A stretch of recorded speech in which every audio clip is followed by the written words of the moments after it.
Hi, I'm Gary Jobson, your host for Sailing Quarterly Video Magazine. As you're about to see, Sailing Quarterly will entertain you and make you a better sailor. You subscribe to Sailing Quarterly just like a printed magazine, only Sailing Quarterly comes out 4 times a year on video cassette. Subscribers receive and collect a new 60-minute edition every 3 months. Each issue is jam-packed full of racing as well as cruising action. Plus there's some great instructional tips by some of the most experienced sailors in the world, like Tristan Jones and Don Street. This sample edition has been prepared to give you an overview of our regular features and special segments that you'll see when you subscribe to Sailing Quarterly. In past issues, world-renowned author and Caribbean sailing veteran Don Street has shown us how to tie handy knots, how to dock a sailboat when you're short-handed, how to sail with kids, and much more. Let's listen in.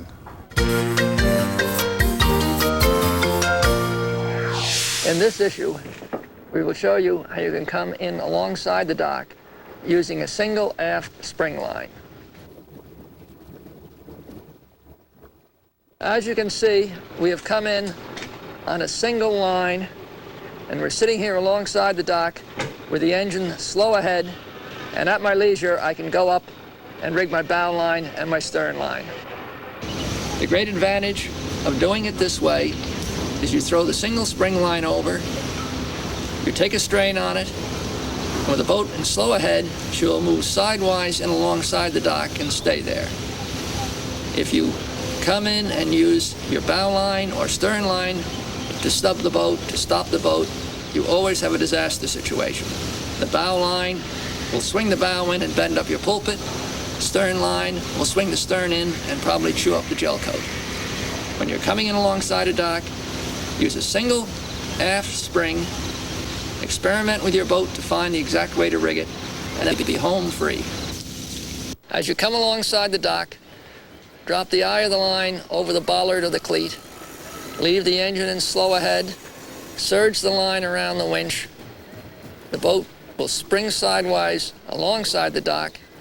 Helmsman can steer port or starboard as the wind and tide dictate, and the boat will lie alongside the dock on the single spring line. At your leisure, you may walk forward or aft and rig your bow and stern lines. This can be done with one person or two. With one person on board, just lock the helm once the spring line is over. With 2 people, the helmsman can steer the boat port or starboard according to the wind and tide to make her lay exactly as you want her alongside the dock. Every boat is different, and how you rig your aft spring will vary from boat to boat. In this boat, it works perfectly from the dock to the winch, because in this case, from the dock to the winch in a straight line, it points to the center of the boat, the pivot point of the boat. On some boats, you rig the line from the winch through a midship chock and then to the dock.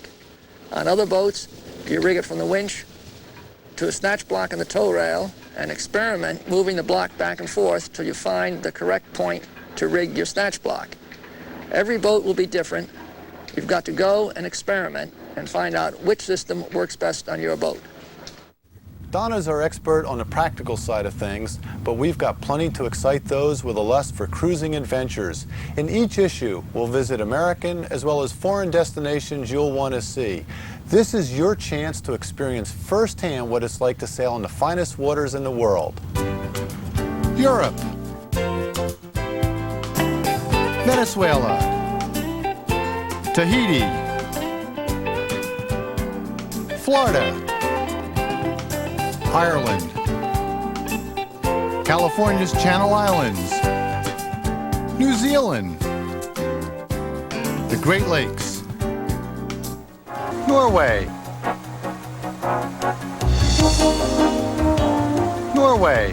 the land of fjords, Vikings, blonde hair, the midnight sun, and a rich seafaring heritage dating back centuries.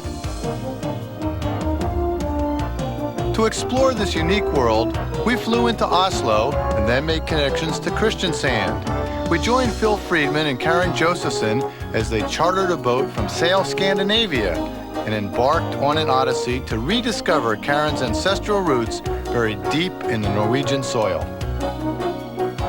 My father was Norwegian. It was particularly exciting for me to come to Norway and see many of the traditions that I had grown up with as a child. The first day we went to the open market in town, and there was beautiful fruits to provision. That was our first experience with how clean the Norwegian shops were, and beautiful flowers everywhere.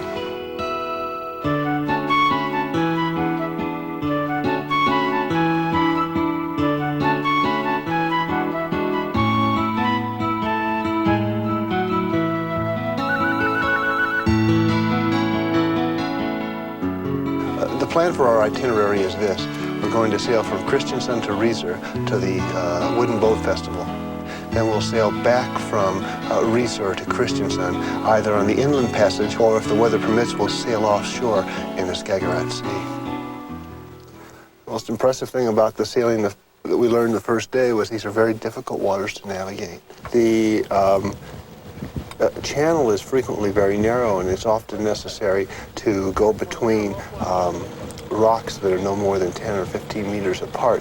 It's exciting and very picturesque. I've never seen so many wooden boats in my entire life. It was amazing to see the blend of the old Norwegian sea tradition that's actively alive today.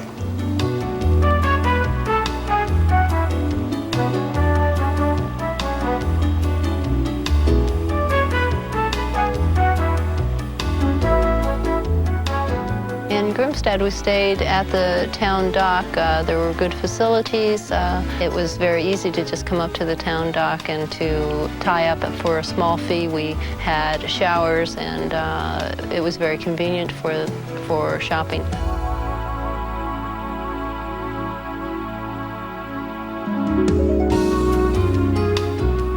Between Grimstad and Risør, we came out of the channel and got our first taste of the Skagerrak Sea, and sailed almost into Risør, and found that the boat has a very nice helm, very well balanced, and it was just a dream to sail. It's a 42-foot Grand Soleil. It's a really nice boat. It's outfitted and can comfortably sleep 6 people.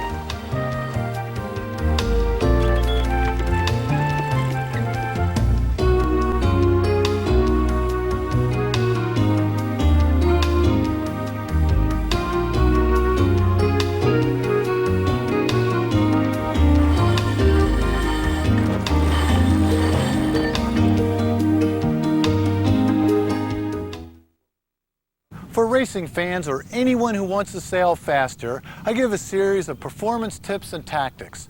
Learn more about spinnakers, starting strategies, how to read instruments, or how to read the wind. Watch.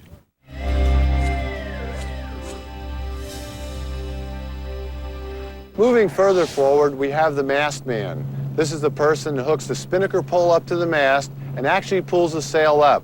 When you pull the spinnaker up, you'll want to make long, hard pulls, getting as much halyard as you can. Once you start pulling the spinnaker up, pull as fast as you can until the spinnaker's at the top of the mast, and you should know this because you have pre-marked halyards. When it comes time to raise the pole, the pitman and the mast man have to work together to get the pole up in the air. Moving further forward, the bowman has to be nimble and quick, stay on his toes, and carefully watch what's happening. He feeds the spinnaker out of the bag, and he is responsible for hooking the spinnaker up. There's probably no more embarrassing moment than pulling a spinnaker up and suddenly realizing when it's too late that the spinnaker is going up sideways. So it's really important to mark the spinnaker carefully. Head for the top of the sail, clues for either edge. It's important for the bowman to choose his time hooking up the spinnaker and the spinnaker pole carefully. You do not want to go forward immediately after attack while you're trying to gain speed, and you also don't want to go forward when you're in set of waves. It's best to do it when the boat is at full speed, everyone else is up on the windward rail, and the boat is in smooth water. That way you'll lose less distance. The key to any good maneuver is preparation in advance. In the pit, you want to make sure that all your lines are carefully coiled or flaked so they're ready to run. It's up to the bowman and the sail trimmers to check the guy and sheet to make sure that they're clearly led outside around the shrouds and led to the spinnaker. Do not raise the spinnaker pole up until the last possible moment. When a spinnaker pole is on the mast and up in the air, it creates windage. so you want to raise that as late as you possibly can. But in any case, it's best if you have the spinnaker completely ready to go, the pole hooked up and on the mast and raised, the guys in sheets led, and everybody in position 2 boat lengths before the mark, so that when you make your actual rounding, everyone on the crew can concentrate on making a fast set, while the helmsman and the sail trimmers can concentrate on speed. The Sailing Quarterly staff and I work hard to bring you the very best in sailing stories. Here's a sampling of some unique features you'll be part of when you subscribe. Hear how Bill Krelock designed specific seacraft yachts and see how they're built. See historic Mystic Seaport Museum through the eyes of a 10-year-old boy. The yard, the wooden crosspiece. Join Superman, Christopher Reeve, and me aboard Chris's Cambria 46.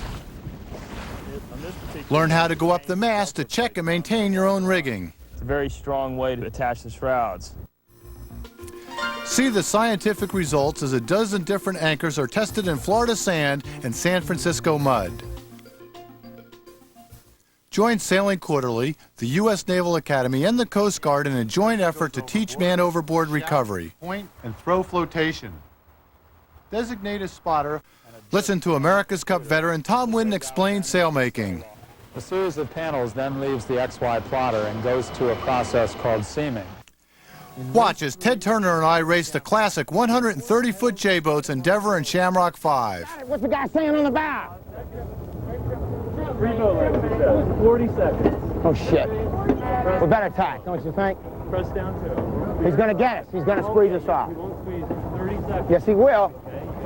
Okay. It's too late. I've got the helm hard over.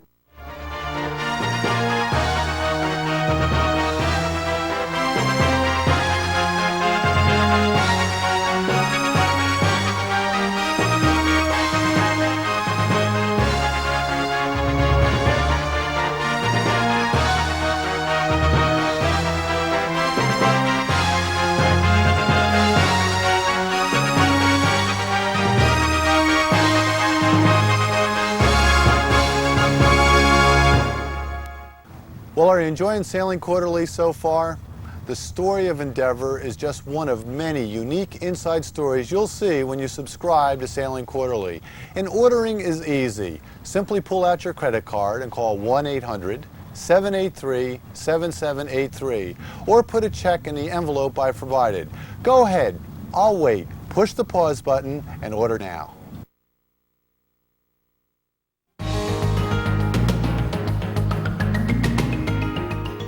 Sailing Quarterly gives you honest product reviews from experts like naval architect Roger Marshall. Most importantly, on videotape, you get to see boats and other products in action. Recently, we reviewed chart plotters, GPS systems, and celestial navigation computer programs. For several years now, electronics firms have been enticing us with these magic boxes that look so exciting. They're called chart plotters, and they combine the paper chart and the computer. While they do this, they eliminate the need for the parallel rules and dividers to plot your course from one waypoint to the next. They also eliminate the need for the tedious and error-prone task of transferring the latitudes and longitudes from your chart to the GPS or Loran. Well, now you've had a good look at our video magazine, but there's one more aspect I want to show you. Let's hit the race course. In Australia, it's the Sydney Harbour 18s, and they can sail over 30 knots.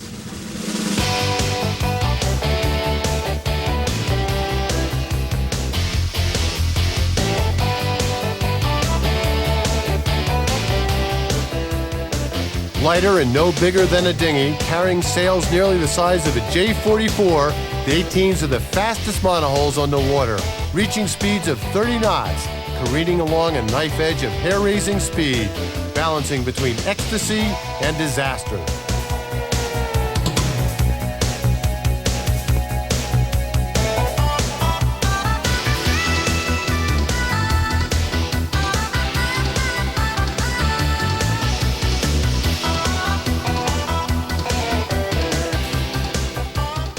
Closer to home, it's race weeks like Key West or Block Island. And for maximum excitement, how about you behind the lens of the first camera ever allowed aboard the high-tech, super secret maxi yacht, Matador Squared? For international racing action, watch as 250 women from 8 countries compete in the Rolex International Women's Keelboat Championships. Sailing Quarterly was also aboard for the first trials of the brand new America's Cup class yachts. And for real excitement, Sailing Quarterly brought its subscribers the hot action of the Whitbread Round the World race. Well, that's Sailing Quarterly Video Magazine, and I hope you'll agree that it's the best possible way to keep up with our sport. And if you think about it, just from watching the sample edition, you're already a better, faster, safer, more knowledgeable sailor. And if you're like most sailors, you've invested a lot of time and money in our sport. So if you think about the dividends you'll receive just from watching Sailing Quarterly, you'll conclude that it's a great value, perhaps the best piece of equipment you can add to your sailing. Sailing Quarterly videotapes will help you cruise more confidently and safely. You'll save money and gain pleasure chartering by knowing what to expect and where to go. And if you race, Sailing Quarterly will help you to win races. I guarantee it. What I'd like you to do is to subscribe to Sailing Quarterly right now, and I'll send you the next 4 issues for only $99.95.